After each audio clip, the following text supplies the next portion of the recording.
Ahogy mondtam, ennek 48 éve.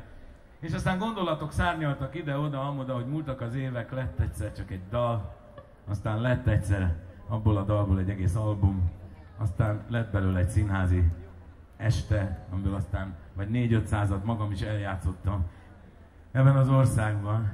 De annál sokkal többet is ment, bárki láthatta. De aki végül is a színpadon nem látta, látta a moziban, vagy látta otthon, vagy letöltötte, vagy nézte, vagy nézi, mert tudja mindenki, hogy ez a dal rólam szól, az én életemről, nem a dal is, de maga ez a film, és annak egy darabját fel is dolgozza. Ismeritek? Tudjátok, miről beszélek?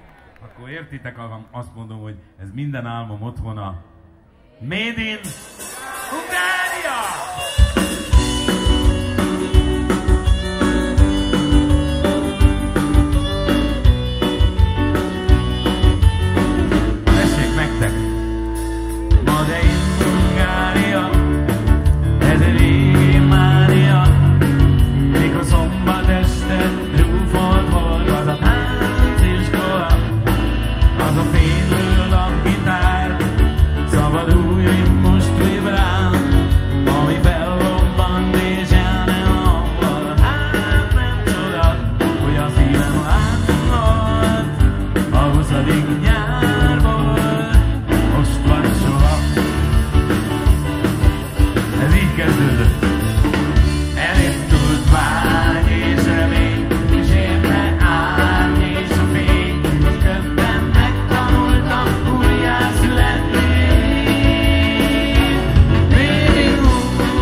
Nekem megvolt Amerika, amíg másnak csak az ika, és a rock and roll az összkincsemet elhoztam haza, mert szólni csak itt tudok, míg a szívem szólni hagy, hiszen itt volt